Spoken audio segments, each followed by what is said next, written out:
when you look at this leviathan that is running our world, as I said before, it can be a very daunting thing to look and see this mechanism that's in place.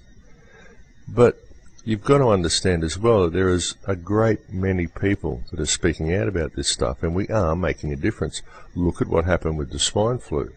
The whole swine flu thing never even got off the ground. It never got off the ground. So many people were speaking out against these vaccinations. And this was almost a last-ditch attempt for them. I mean, that really didn't work. They failed again. They have tried so many things, folks, and they've failed every single time because of public outcry. And don't think that because you're not seeing this type of outcry on the news that it isn't happening, because it is. A lot of people are writing to politicians, a lot of people are speaking out, and it doesn't take billions of people, it doesn't even take millions of people to affect change.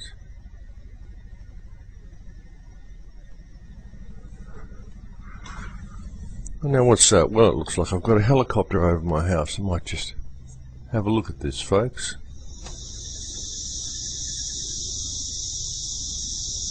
Can you hear that?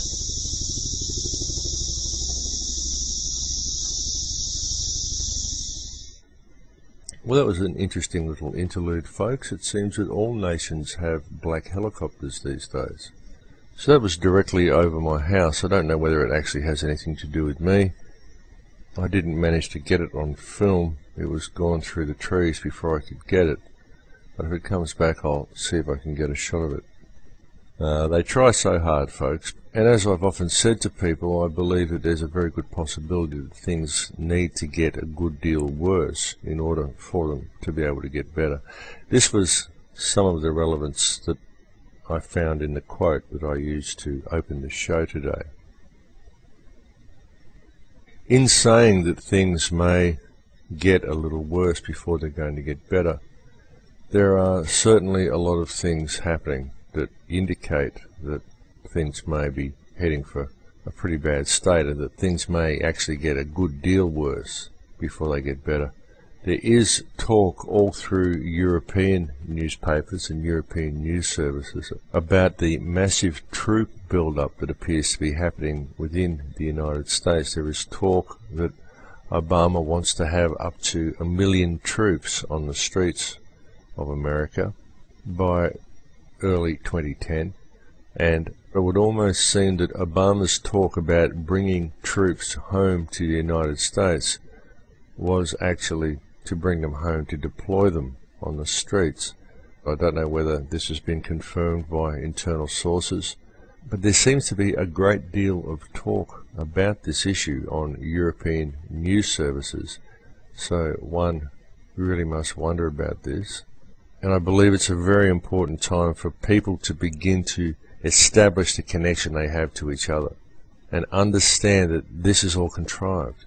We don't have to do any of this. We don't have to have this troop build-up. There is no reason for troops to be on the street. There is no reason for people to feel as divided as they do and to live in societies that are as divided as they are, because this division is all based on fear. It's all based on fear and false ego, false threat. There is no threat. All the violence within our societies has been contrived, and it's been brought about by contrived hardship, by putting everybody in a state of struggle. Instead of empowering and enriching the people of our societies, we keep them in a state of struggle. We keep them subservient. We keep them on the edge. We keep them desperate for money, because no one can do anything without money. You can't buy food without money. You can't even live in the country you were born in without money. Without money, you will simply die on the street. You'll die of starvation and exposure if you haven't collected enough paper or credits. It's ridiculous. This has been contrived this way, folks. We don't need this stuff. When you really stand back and look at it, you can see how money is a talisman for control, and you can see how it is used. It is used by the elite who create this stuff from thin air, and they make you subservient to this stuff that they create from thin air. Think about it, folks. Think about how this works. Money is no object for these people, because they don't see it as anything. They just take what they want, and they make you use money to get it back. If they have to pay for it with money, well, that's fine. They just print money from thin air. It doesn't matter to them. They created this system based on money, based on debt, based on usury, based on control. That's all money is, folks. What is it that makes us so willing to be subservient to this system? What is it that keeps us locked into this state of fear? A state of fear that 99% of the population won't even admit that they are in.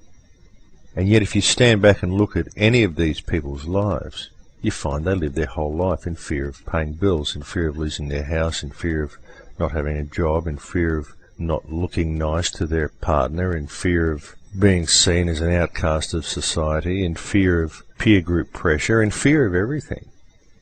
And they spend their entire lives collecting money so they can buy more stuff, and the only way they can get money is by exploiting the planet or exploiting other people around them, by disconnecting from people, by being divided and seeing everybody and everything out there as a potential source of income. This is how this system of control is held together.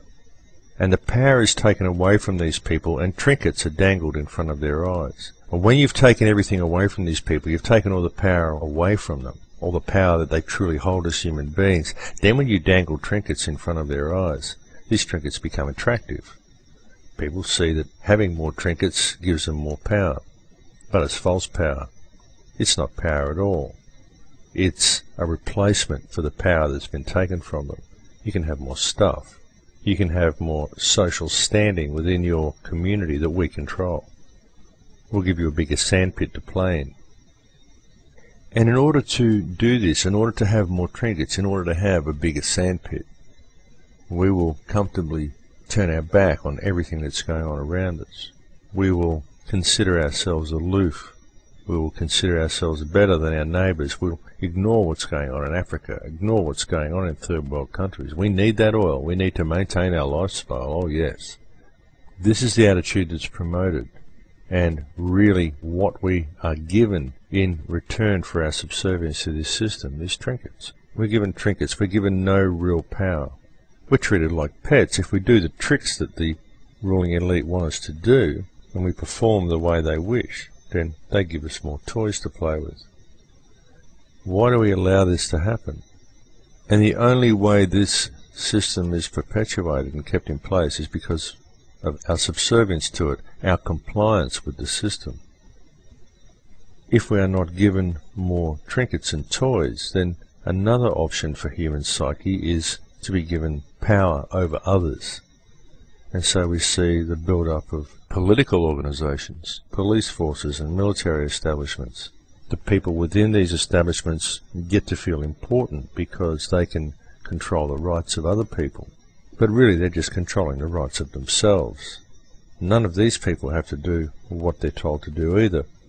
These people need to look and question why they are being told what to do, why all these wars are being fought, why all this technology has been suppressed, what the meaning of national security actually is. National security has been twisted into a form that seems to mean the protection of the criminals in government, whereas it is the people of the nation who make up the nation. The people of America are the nation of America. The people of Australia are the nation of Australia. National security is the security of these people.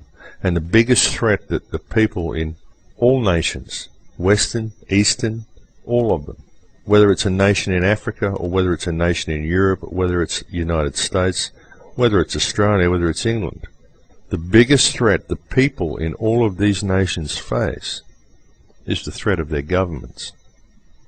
Because these governments are all being controlled by external sources. They are all being controlled by the monetary system.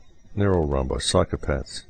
Any person who desires the amount of control that these governments exercise, any person that feels the need to control vast amounts of population in this manner, these are psychopathic people, folks. That's it. These are psychopaths. There's no question of this. There is no reason for all of these systems to be in place.